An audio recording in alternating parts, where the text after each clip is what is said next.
So I think you already know me, the people in the room. Um, but if you don't, I'm sure you can also find this information on the website. And then KCI does offer programs that support what we're about to talk about today, but that too is available on the website.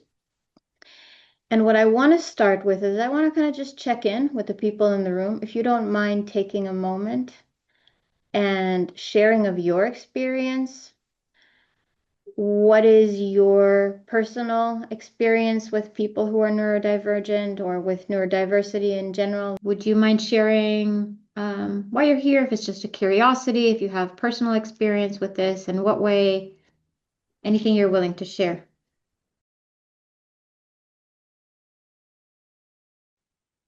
Thank you. Thank you. That those of you who don't know this about me yet, my son was born with what we used to call, back then we used to call it Asperger's. Now we just say it's on the spectrum.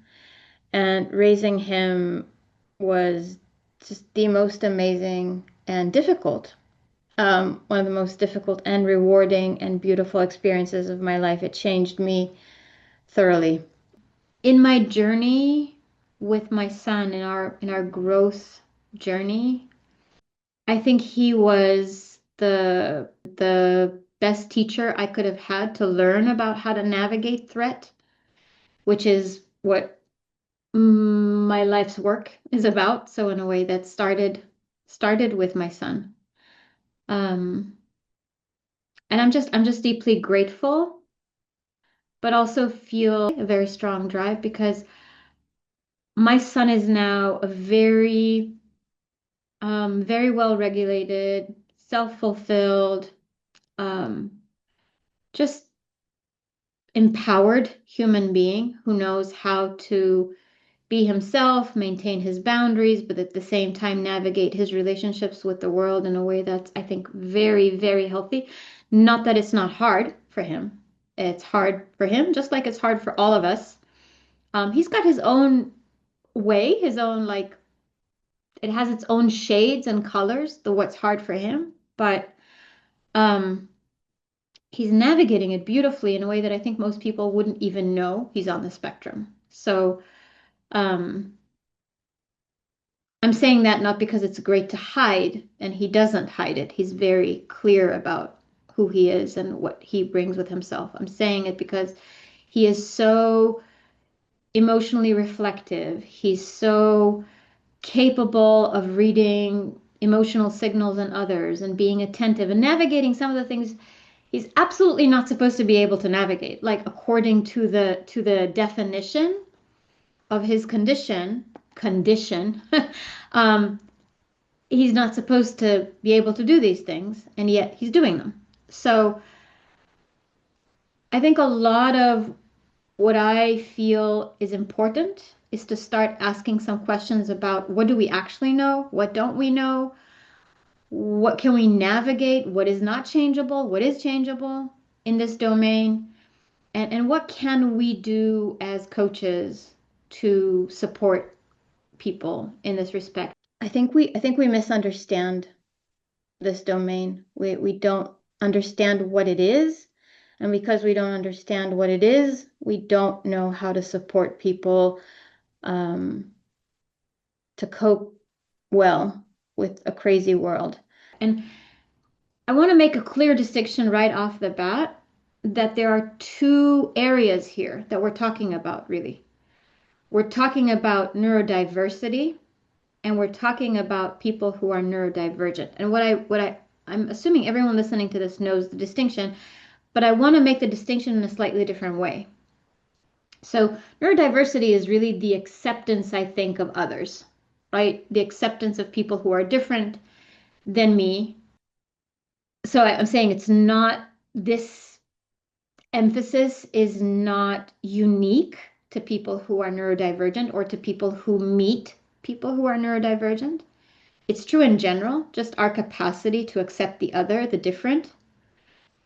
So I think that's one domain where a lot of the work needs to be done and a lot of the attention from the point of view of advanced applied neuroscience is making progress. And at the same time, how do we support people who are neurodivergent themselves? So on the one hand, it's how do we accept the other, and on the side here, it's how do I accept myself? How do I accept myself and know how to use my genius and my brilliance and my unique beauty in a way that's helpful? And I saw this really cool quote online that I just love. It says, "Everybody is a genius, but if you judge a fish by its ability to climb a tree, it will live its whole life believing that it's stupid." Um, and I think that's just like spot on. I think if we start judging people who are neurodivergent by criteria that are, you know, not not not relevant, it's not relevant, then I think externally we see them as a quote unquote problem, and then they themselves experience themselves as inadequate or a problem or broken or so let me stop here for a moment and see if there's something, if this raises any thoughts for you before I go on. I think when you that quote is a really brilliant quote, because it is really this feeling of shame that's imbued on people who are neurodivergent from a young age, often because the clues aren't picked up on or whatever, and the support systems aren't in place to really support you developing. And I think there was some stats around kids who are neurodivergent receive like 2 or 3 times the amount of criticisms as somebody who's neurotypical.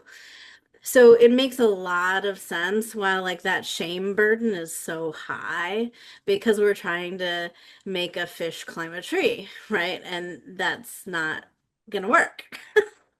And so what happens is the fish is feeling pretty shitty for being in the water it's swimming in. So I don't know, it kind of hit and resonated. So thanks for that. Mm, thank you. I love that quote. I've seen that before, and it always strikes me. It is making me think. Before becoming a coach, my history was all in human resources, and I just, when I was in there, I did not have any real familiarity with neurodiversity, and I cringe sometimes thinking about how we we treated individuals where that was very likely what the struggle was, but because it was seen as like it just wasn't understood. And so the person would become seen as just like a difficult employee. And so then it's like everything they did was just like viewed through a lens. And I cringe thinking about how like I didn't see it at the time to where we just would go down the normal paths. And yeah, I think there's a part of me that now just wants to help fix it. Thank you. Thank you for sharing. It's a complicated area because people when you meet them, even when they are neurodivergent, it's typically when we meet them, it's not one dimensional. So they might have had trauma in their life. They might have had other components of being a human. And then it's kind of really hard to tell what is the beginning and what is the end of the phenomenon versus the influence. And it's really complex. With that in mind, I want to show you, I kind of created this. This is not a thorough chart. It's just to kind of illustrate the point. So if at the center of this chart are the actual challenges, right? This is what the actual challenges of having a different brain. This is what supposedly would go in that gray circle. There are challenges about being neurodivergent that have to do with how the brain works differently. That's in itself, it's a challenge, which I'm going to say to some degree, many of us experience anyway. Like, even you don't have to have a neurodivergent brain. Sometimes you feel like you don't fit in some ways. That in itself is a meaningful challenge. And then, in addition to that, there's all kinds of things that come from your parents being embarrassed with you. You're thinking that you're being rejected because you don't fit in. Then there's like what I'm going to call the second circle of issues that then come, join the party, so to speak. Here, like chronic shame, low growth mindset or catastrophizing, masking, and masking also comes just with exhaustion and not knowing how to manage. The self-monitoring and burnout, bracing for judgment, and bracing for judgment means you're also may become avoidant because now you don't want the judgment to come. My point being that the challenge of living with being neurodivergent is very complex. And because of that, when we as coaches meet someone who is on the spectrum or neurodivergent, it's hard to kind of figure out how to navigate this challenge, where to start, what to focus on, how to be of support. And you'll notice that one of the circles I kind of, what would you say? I have bedazzled it. I have highlighted it. And it says, deep desire for guidance and feedback.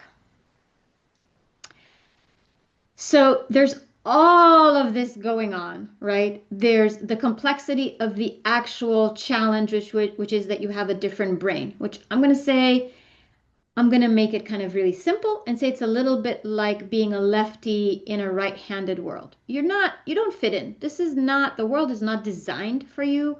So now you kind of have to go through the whole challenge of figuring out how to navigate a world that is not designed for your type of brain. So if you're walking in a mall and everybody else is delighted to be shopping, and for you it's a high threat situation because there's all this noise and all these people moving around. And so the world, I'm really simplifying it, but the world is not designed for your type of brain. So there's challenges related to that to begin with. Then there's all these challenges that come from all the other colorful circles here. And what I've found is that deep down, there's this really deep craving for guidance. How do I navigate this? Just tell me straight up, what can I do differently? And not in all cases, but in many cases, there's openness to hearing. Like I actually would love to know. Can you tell me what can I do differently? And I want to quickly take us as deep as we can possibly go and really understand from an advanced applied neuroscience perspective what the point is. How do we really support these individuals quickly, with tremendous impact, and just help clarify this whole, like I said, very complex picture. And yeah, and I can share, as a parent, that I remember noticing my shame, when my son when he was young and he would say things that were so inappropriate. Of course he had no idea, but he would say and behave in ways that were very inappropriate. And it took work for me to learn how to manage his behaviors and not be ashamed and accept and even be proud of him for not aligning necessarily and making choices. There are things he needed to learn, but there are certain things I needed to learn. And I think not only are we talking about shame that's coming from parents perhaps or the environment, and judgment, and seeing them as difficult perhaps because they can't climb a tree, because we don't realize that they're a fish. We think, well, they're supposed to be like us. Why aren't they? Why aren't they climbing the tree? So not only all those things, but I think there's just like a disbelief that you can learn, that you can adjust. Like there's this, you're broken. It's like a vase that's broken. You're broken and you can't be fixed.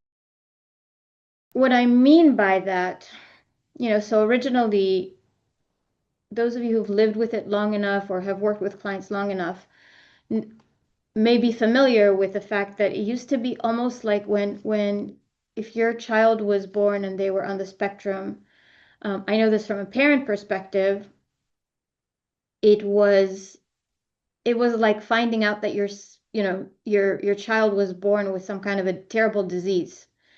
And I refused from the get-go to treat it like that back then. I just refused to believe that that is true. First off, I refuse to believe that it's wrong, that there's something wrong. I just thought of it as different with its own meaningful challenges, but different. I was also very different. Um, Personally, I am I'm going to call it hypersensitive. um, Very like highly empathetic, and I'm here to tell you that that's a big challenge to live in a world like that. It's different because it's a much more accepted challenge, but still it's a challenge. And the way I thought about it was that my son needed to learn how to live with a world that didn't accept him and thought he quote unquote had a problem. So I want to suggest that now that we're gradually letting go of the pathology part of it, I think we're at that point in our evolution as a species that we're starting to see that that's not a problem, it's just different. I mean, look, I get it that there's certain things about these conditions that you can change. There's many kinds of different. Different is beautiful, and if we can embrace it, I just want to say something. I know it's going to sound irrelevant, but to me it is very relevant. I remember my husband and I, my husband and I are very, very different human beings. And when we started working on becoming a team together, when the kids were born and life kind of and required us to work as a team, our differences created clashes, like titan clashes. Um, but as we discovered what it is like to work together, we found out that it's exactly those differences that led to the clashes that actually made us an amazing team. So I'm saying differences, I'm not trying to dismiss them. They're important. We need to recognize them. It's all good, but there's no point in now, in my opinion, this is a personal perspective. There's no point in now digging deeper and deeper and deeper into what the differences are, meaning exactly finding out who you are and how you're different from me. I think we're on a journey to start accepting that that's of benefit, that we can be a great married couple if we use our differences rather than fight over them, if you're making my meaning here. Um, but after we honor that, there's a whole other domain of supporting these people now with the leftovers of the second circle that I had showed you earlier. I think a lot of the challenge is there, not in the actual thing, not in the actual how am I different from you. How am I different from you is not going to change, for the most part. If we really can separate how I'm different from you from the rest of it. My son is hyper analytical. That's not going to change. He is going to be hyper analytical.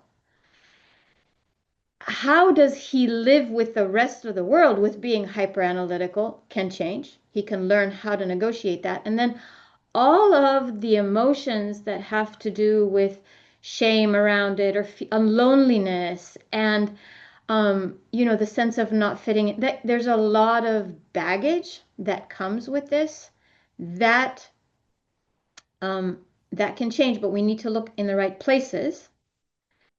And I think I want to take a moment here to stop my talking and allow you for a moment to share experiences. I want to learn what you're hearing, where this meets with your experience, and then we can go back to how do we support how do we navigate coaching from an advanced applied neuroscience perspective in this context. One question emerged for me as I'm fresh from the systemic coaching intelligence course, the ORSC, that I continue as part of my expanding my range. And what you just mentioned is striking me because it's obvious that all that kind of digging and, like really like over digging into these differences is around when we compare each other, when it's in the relationship with another, right? So when I'm on my own, I'm MAGA, with my red hair that I hated when I was younger, and now I love it. But I hated it because in Poland, I was the only girl at school that had was redhead, right? And by that, I felt different. I felt I'm not fitting in to all the blondies, right? Sorry. But this is when it emerges for me, like all that discussion around differences, if that would be in terms of that gift, and these are my gifts I bring to this world as I am. And it's amazing because I will host on Thursday an intercultural dialogue meetup with other people here in Wiesbaden, where I close by live. And it's also around differences in a different context, right? In a different manner, because it's around international backgrounds and expats and so on. But again, it's still about that, how we, different we are, the discussion instead of switching, what do we bring? What talents do we have? What we can share? How we can collaborate? How we can support each other? And I feel like until that narrative changes in the society, we will be dwelling with that, like, what are the differences and how to be with that. Instead, like, what are my gifts? What am I bringing? And from that space, connecting to each other. One of the Yeah. things that has struck me, though, in starting to apply this work with these folks is how much, though, is very similar, right? So if I'm oversensitive to fitting in, the way it's talked about with a neurodivergent client is not that different than somebody that's just sensitive about something else. And so it's that overvaluation or whatever, and just fill in the blank, right? So it could be the red hair, it could be that I'm neurodivergent, it could be that I'm Jewish, it could be that I'm short. Like I'm starting to see a lot of commonalities when you dig to the core, right? And when you send a report, Rayut, um, you know, how they're thinking about it. What are those stories they're telling themselves that aren't based on fact, aren't based on the fact that on, somebody having an issue with it. It's that I think there's an issue with it. I think I'm a burden. I think, people are bothered by the fact that I have one client that, he said that I lose words. And I said, has anybody ever said that to you? He's like, no. So it's up here. And that's the separating, right? And I'm not saying that people aren't experiencing real differences in how they are seen, but when you then add to that and make it worse, it's like putting gas on the fire, just with our mental habits. Susan, what you just said resonates so much with me. Yesterday, working with a client, we started talking about like what is the body of evidence for that belief? And the body of evidence was all up here. And so I think what happens as part of this transition or acceptance is that first there is self-acceptance that I am different. And that's what you described was it's the removal of judgment from that. It is a statement of what is and not a statement of what should be. And so I think in my own journey, I've seen this as, well, I don't feel like I belong because I feel so different. And then it's the movement towards something that's more co-creative of I bring this and you bring this, and because you're this way, I can be this way, and we can balance each other out in a bigger system sense. And it reminds me of Brene Brown's quote that the opposite of belonging is fitting in. And how this allows us to belong, not necessarily to fit in. That's where the pain comes from. The pain of, well, all of us, but I think neurodivergent people are, it's like the extreme, they're experiencing the extreme of this. They don't belong. That's where the pain is emanating from. Thank you. Thank you. What came to me also, right, from this direct experience I had with the person on spectrum, right? That dealing with this emotional field is so much more complex at least it was for this person, right? Because of the skills he maybe at that time still didn't have. And he was working on that actively. And I'm thinking not many people are so aware or willing to work on that. So also how to support them. It might not necessarily be a client, but even a friend or someone who in our family, right? Like not to cross that boundary of respecting them where they are, but at the same time, like in some way and form supporting them. Because I feel like if I have that self-awareness and emotional intelligence, social intelligence, I want to develop that. Maybe for the person who is not dealing with the neurodiversity is simply easier. I don't know, maybe it's my assumption, but I'm curious from your experience, how does it look? I just want to put this on the table with as much clarity as possible that everyone around this room has a different brain than mine. But actually, we all change the same way. If you track our transformation process, the way we transform is the same. We all need to feel safe. We all need to feel nourished. We all need, when I have a client who is feeling like they're in deficit and in some way they're creating these defenses for it. All of us need to be nourished.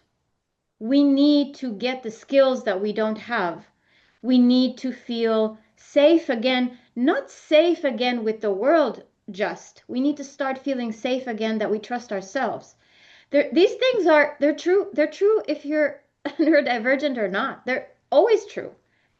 It's the way the human brain works. So what I'm going to suggest is that we don't fixate on, so when we have a neurodivergent person come in, we don't fixate on the fact that they are different or what the differences are, but rather what transformation do they need to make, whatever it is that the transformation that they need to make. They want to feel like, let's just talk about loneliness for a moment, okay? Because to me, that's one of the most painful things that accompanies, for all kinds of other reasons, the shame and the other things. This loneliness thing is very, very painful. So there's things around loneliness. They want to learn how to better fit in. They want to learn how to, balance voicing who they are, but at the same time, not lose their identity. So do it in a way that's acceptable, but at the same time, not lose their identity. They want to learn how to manage their need for time off because the masking is exhausting. So, how do they figure these things out? Well, now you have a goal.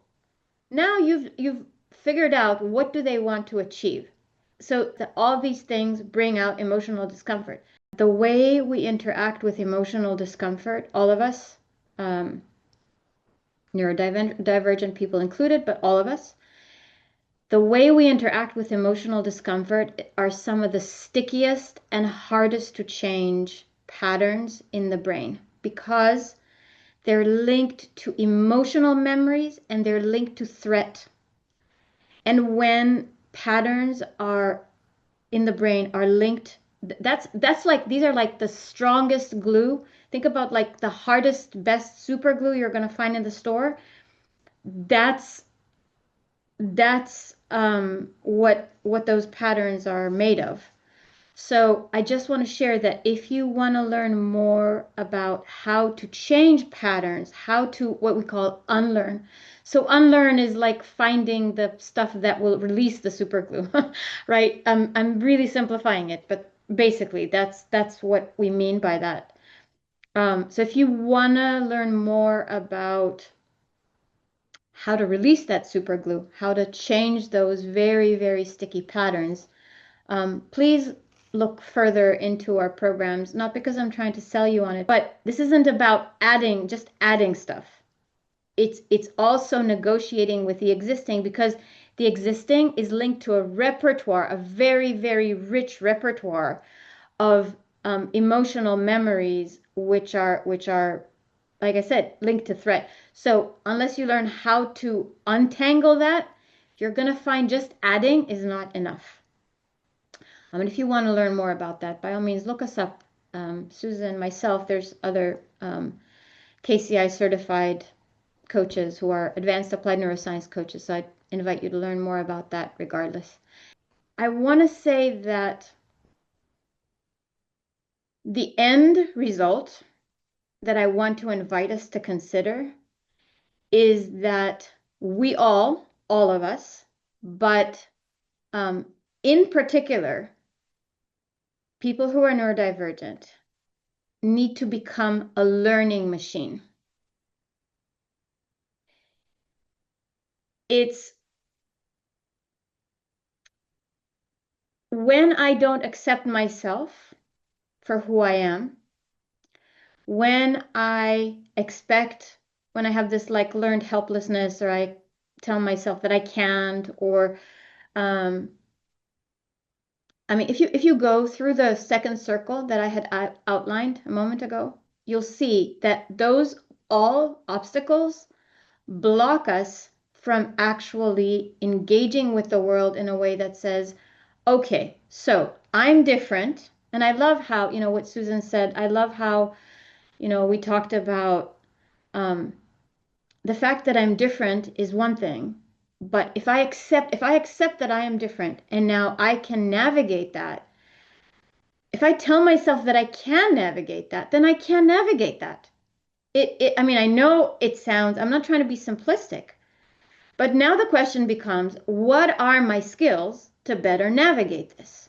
Right? So when I used to talk about this with my son, I would say, look, we all need to become a learning machine.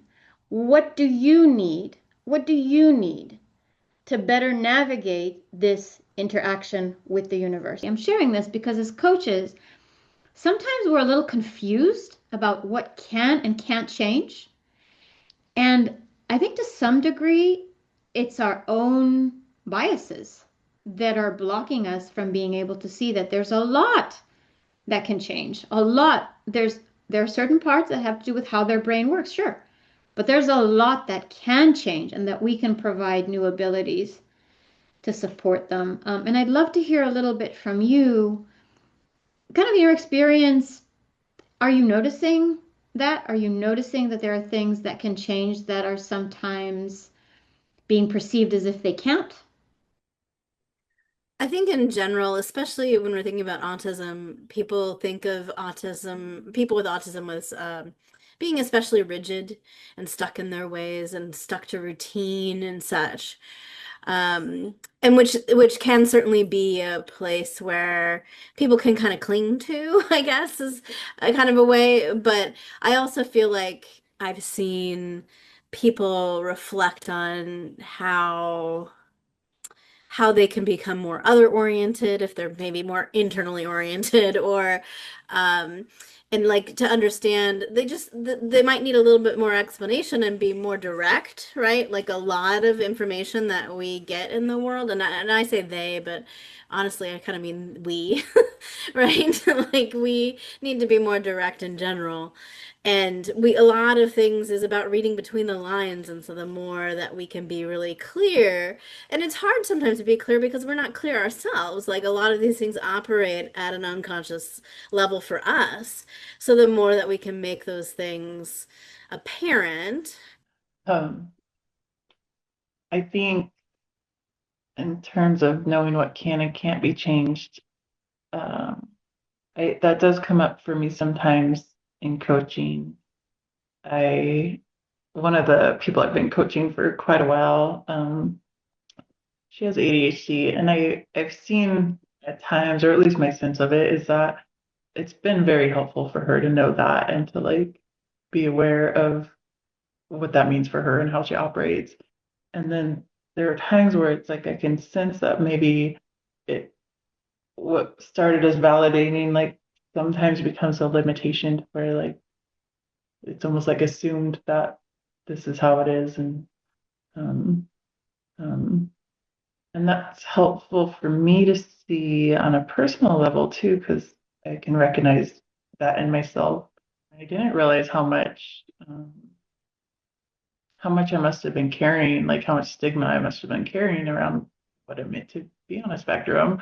And I did suddenly like notice I felt completely incapable, like in a way that I hadn't felt before. Like before, I saw my unique things as strengths and abilities, and then once I realized like, oh, I think this is what this is, my own sense of like what I was capable of took such a hit. And I remember just thinking, I just wish I knew which parts could change and which parts can't, so I could know where to even put my effort and where not to bother. So that resonates a lot, probably more from a personal place than anything else. Thank you for sharing those things. So, why it's so important to distinguish between these two circles of challenges. From an advanced applied neuroscience perspective, the key to all of this, the key to unlocking all of this, to getting people to accept themselves as different, to getting them to navigate their interactions with the world in a more effective way, to let go and start releasing all that second circle poisons that they're carrying around in their bloodstream. The key to all of this is how they interact with emotional discomfort. It's so important for two big reasons. First, because of that pain that they're carrying around in order for them to let go, just like the rest of us. When I experience emotional discomfort, I go to shame rather than to self-acceptance. That needs to be looked at. If the way that when I experience rejection or when I feel lonely, I jump to conclusions, like Susan said, that there are all these, also Jess was saying about, how we kind of have to test reality, right? What's actually, is it really my belief about the world, or is it actual facts? That's a response to emotional discomfort. So that needs to be looked at. It's a mechanism. There are mechanisms of how we interact with emotional discomfort. If I am, if I am gifted and I have learned to hide my giftedness because my giftedness actually results in being rejected, believe it or not.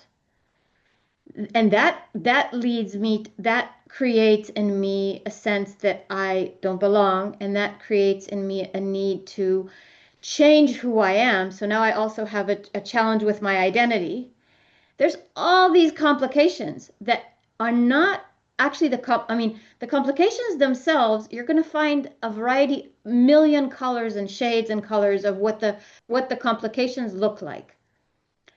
But if you go a level deeper, from an advanced applied neuroscience perspective, if you go a level deeper and you actually identify how this individual interacts with emotional discomfort, and I just named, there's actually around 27 mechanisms like these of how people interact with emotional discomfort. And I'm suggesting that in our coaching, from an advanced applied neuroscience perspective, that's your North Star. That's your focus. You work with these people, what you're looking for is how they interact with emotional discomfort, because if you change that, that's how they become learning machines. That's how you open the door for them to do everything differently and adjust differently and be fine with who they are and celebrate the differences and all that great stuff. The second reason this is so critical for people who are neurodivergent is if I have this super strength or this very strong talent, that now, because I have been viewed elsewhere as deficit for some reason, and I have this one area where I'm really good at, now I'm going to amplify the use of that ability, and my overuse of that other ability is going to make it extremely undesirable for me to examine my relationship with that thing. So if I'm used to being the smartest person in the room, and that's like my superpower, and it's my only superpower, it's the thing that makes me feel good about myself because the rest of it makes me feel bad about myself. And you're coming in, and that overuse of that talent is now causing other social or otherwise other problems for me. If you're coming in as a coach and you're saying, let's look at that, let's look at the fact that you are, overly depending on being so intelligent and like the smartest person in the room, I'm now much less likely eager to look at that and change that because that has been my support this entire time. So this becomes the way people interact with emotional discomfort becomes like the centerpiece of supporting people. It's true in general, but it becomes like the mega centerpiece when we're talking about people who are neurodivergent. So again, I just want to pause here for a moment and I'm just curious where this meets you. I think we all need to learn how to manage our emotional response to realizing we're different from the company we're keeping. It's a human thing. Thank you so much. This is rich. Thank you.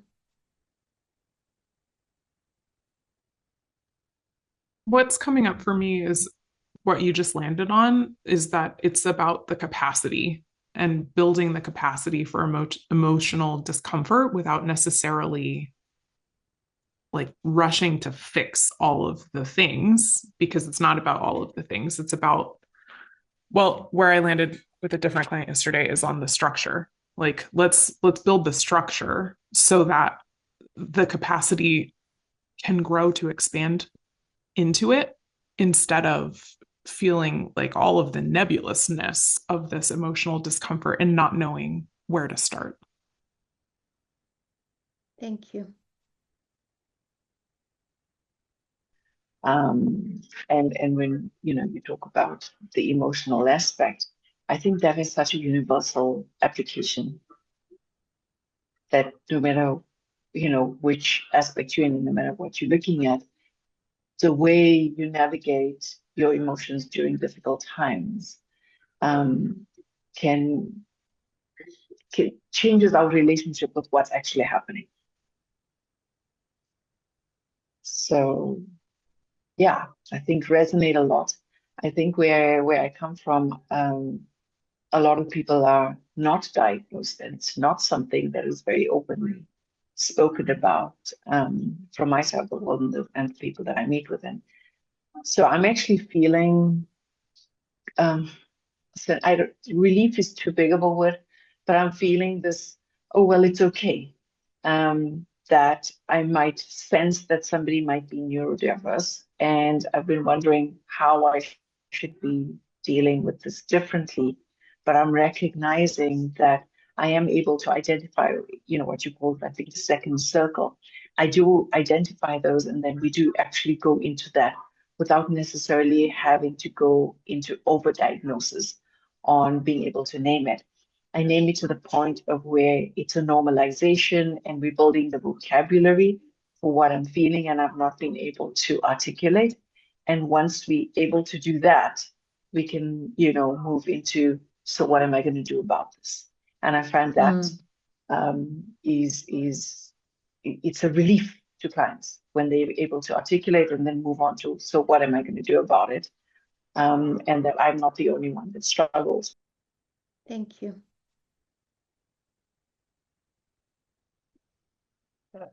That feels very true. Like, I could see how that has played out.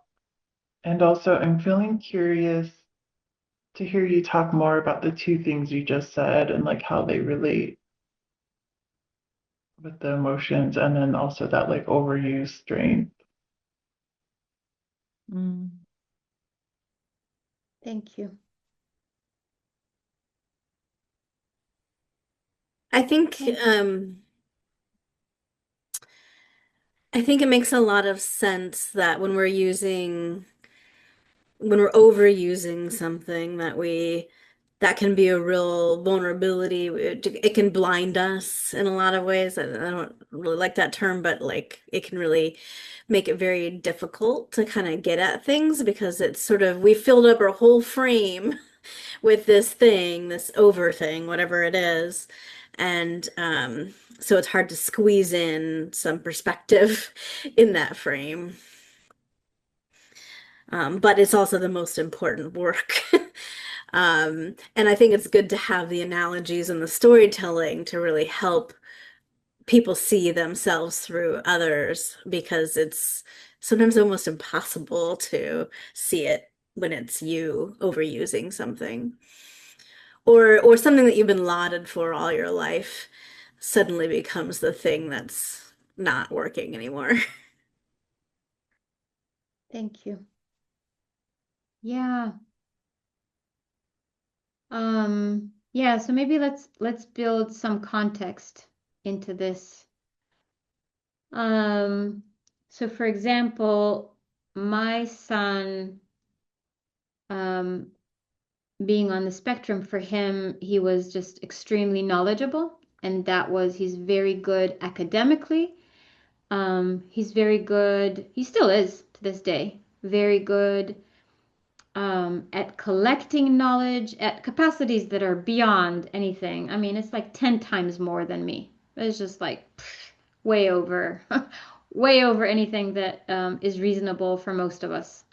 Objectively, I'm saying this objectively. And he's very good at retrieving knowledge. So it just makes him appear very knowledgeable, which has been rewarded. Rewarded because he's successful academically, rewarded because he could compete, he could do things other people couldn't do with this ability, which is fantastic. That's great. Also, this had led him to develop ways of interacting with emotional discomfort which tap into being knowledgeable, which being the smartest kid in the room. So let's say that something wrong happens. My son would switch into catastrophizing because he could see how this could roll out in his mind's eye. And because he is so sure, he has learned to be so sure of his knowledge, he now depended on it in a way that was now dysfunctional, because I'm sure this is what's going to happen. I know this is what's going to happen. And you can't convince me that I'm wrong because I know better than you. I know. I'm the knower. It led to jumping too quickly to answers and not being willing to examine. So not just catastrophizing, but let's say you would talk about, oh, how should we do this? How should we go about? There's something coming up. How should we do this? And he'd say, oh, we should do it like this. Well, wait a minute. Did you ask other people what their opinion of how we should do this might be? Did you explore what could go wrong with your suggested new idea? Do you realize that there are a lot of assumptions you're making in just jumping ahead and saying this is the right way to go about doing it? Another example. I'll just give you another example. What I'm giving you underneath is I'm trying to give you context for how this actually leads to the way he's interacting with emotional discomfort. And this is just an illustration. It's going to look different in different cases based on what the specific patterns of interacting with emotional discomfort are. So for him, they were specific and then it manifested this way. For someone else, it's going to be something else, but just to give you a sense. And there's a variety, there's a variety of responses to emotional discomfort. There's so much more we can talk about. What does it look like? What does it mean? What kind of reactions do we have to emotional discomfort? Obviously, we're not going to have time to cover it today, but I want to just say a couple more things, and then I would love to have just kind of go around the room, our small intimate room, go around the room and just check in if, not if, but like, what is your main takeaway? Like what came, either something someone else said or just an insight that built up inside you as we were talking. I'd love to capture that. I want to say two things. First, I wanted to say that we don't know. A lot of these diagnoses are, we don't, like I said earlier, we don't know where they start and where they begin in terms of what can change and what can't change. We don't actually know. The definitions that we have from the books, I have seen in my personal life many people who are neurodivergent who broke the mold. So I don't know how solid the mold is, you know. I do know though that that the best way to find out what can and can't change is to support people and make sure that the way they interact with emotional discomfort is nourished, balanced, empowered. Once they know how to do that, a lot of the things that can change. And then you kind of stay with things that can't change. So it's a really great litmus test, if you will, or way to figure out what we're actually dealing with. There's certainly things my son can't change today. He's not, myself also, certain things about myself that I'm not ever going to change. I'm always going to be a hypersensitive person. I don't think that's going to change. But there are things about how I interacted with the world that did change. I didn't think they could, but they did. Same goes for my son. So I think that's a really good approach to figure out what can change, and what can change is to make sure that people have really effective, powerful, well-nourished, balanced, empowering ways of interacting with emotional discomfort. That's the first thing I wanted to say. The second thing I wanted to say is that unfortunately, these lovely little patterns, which we call emotional, the way people interact with emotional discomfort, are some of the stickiest and hardest to change in the human brain. So the whole point of advanced applied neuroscience, and we're not going to be able to cover that, obviously, we have full courses that take months to go over this, weeks sometimes, and then months if you're interested in really the full thing. That go into how do you do this. It is doable. It's very doable.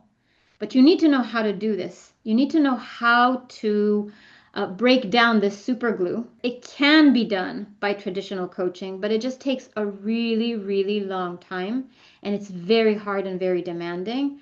Whereas advanced applied neuroscience, because that's the target of advanced applied neuroscience is to change the way people interact with emotional discomfort. It's these exact patterns that we aim to change.